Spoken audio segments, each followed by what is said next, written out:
राधिका बरसाने वारी की जय। आज हम सायंकाल की संध्या क्यों ज़रूरी है यह जानेंगे।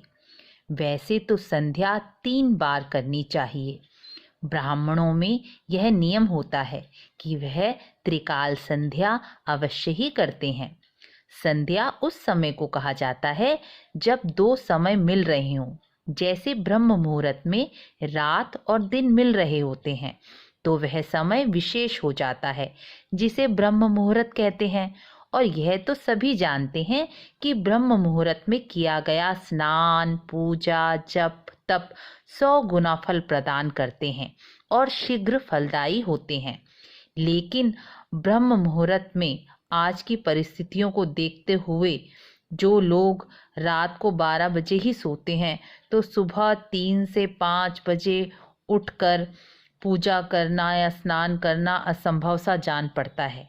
जो उठते हैं वह तो विशेष हैं ही, लेकिन जो ऐसा नहीं कर पाते और सूर्योदय के बाद ही सूर्य को जल या पूजा पाठ करते हैं, उनके लिए सायंकाल की संध्या बहुत ही महत्वपूर्ण हो जाती है कि वह कम से कम सायंकाल जब सूर्य अस्त हो रहा है और चंद्रमा का उदय हो रहा है, उस समय संध्या काल कहा जाता है। उस समय यदि घर के मंदिर में पूजा की जाए, दीपक जलाया जाए, वह तो उस घर में सुख समृद्धि बरकत आती है। आज कई घरों में संध्या के नाम पर घर के मंदिर में लाइट जला देना ही पर्याप्त माना जाता है, लेकिन ऐसा नहीं करना चाहिए। संध्या के समय मंदिर में दीपक धूप जलाना बहुत ज़रूरी होता है और कोशिश यही करनी चाहिए कि परिवार के बच्चे शाम की पूजा संध्या में ज़रूर शामिल हों। यदि आप दोनों नौकरी करते हैं तो बच्चों को संध्या करने की आदत डालिए, जिससे आपके घर में भी सुख समृद्धि बरकत बनी रहे। देखा जाता है कि अधिकांश घरों में जो लोग जॉब करते हैं वहाँ धन तो आता है, लेकिन वो जल्दी से जल्दी खर्च हो जाता है, उस घर में बरकत नहीं हो पाती। उसके लिए संध्या करना बहुत ही अच्छा हो जाता है। बच्चों को भी संध्या करने से बच्चों में अच्छे संस्कार, पूजा पाठ की आदत बनेगी। गृहस्थियों के लिए सायंकाल की संध्या परम आवश्यक मानी गई है।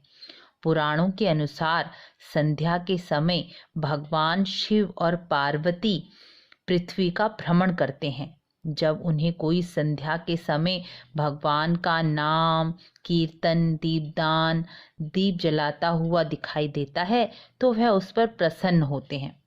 मुझे आज भी याद है कि मेरी मम्मा जो सिलाई करती थी और उनकी मम्मा यानी मेरी नानी, जब हम लाइट जलाते थे तो और मम्मा को नहीं बताते थे कि लाइट हमने नहीं मतलब जलाने वाले हैं, तो मम्मा गुस्सा करती थी और लाइट जलाकर वो कुछ प्रार्थना किया करती थी। काम दीपक तो वो जला नहीं पाती थी, इसीलिए उन्होंने हमेशा हमें ही आदत डलवाई कि शाम की पूजा हम करें, क्योंकि मेरी मम्मा शुरू से काम करती रही हैं, सिलाई करती रही हैं, तो इसीलिए उन्होंने हमें आदत डलवाई। पर वो खुद भी बैठे बैठे मतलब सिलाई की मशीन पर बैठे बैठे वो प्रार्थना किया करती थी। वो प्रार्थना कुछ इस तरह से थी, दीवा जलिया दुश्मन टलिया, दीवे दी बत्ती घर आवे खट्टी, जिस घर दीवे दी लो उस घर कदी ना देखा, मैं धन ते लक्ष्मी दी त्रोट, त्रिकाल संध्या वेले पागे परिये सुख देई, दुख दरिद्र कट्टी। इस तरह मेरी मम्मा प्रार्थना किया करती थी और यह मेरी नानी किया करती थी। मेरी नानी से मेरी मम्मा ने सीखा और मैंने अपनी मम्मा को करते हुए देखा।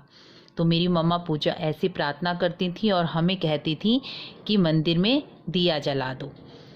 तो हमारा इस तरह से प्रार्थना करना, दिया जलाना, यह सब भगवान को प्रसन्न करना है और भगवान का प्रसन्न होना ही हमारी सारी समस्याओं का अंत है।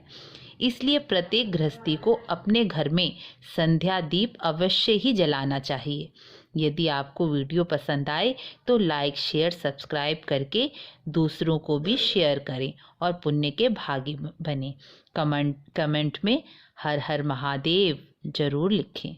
राधे राधे।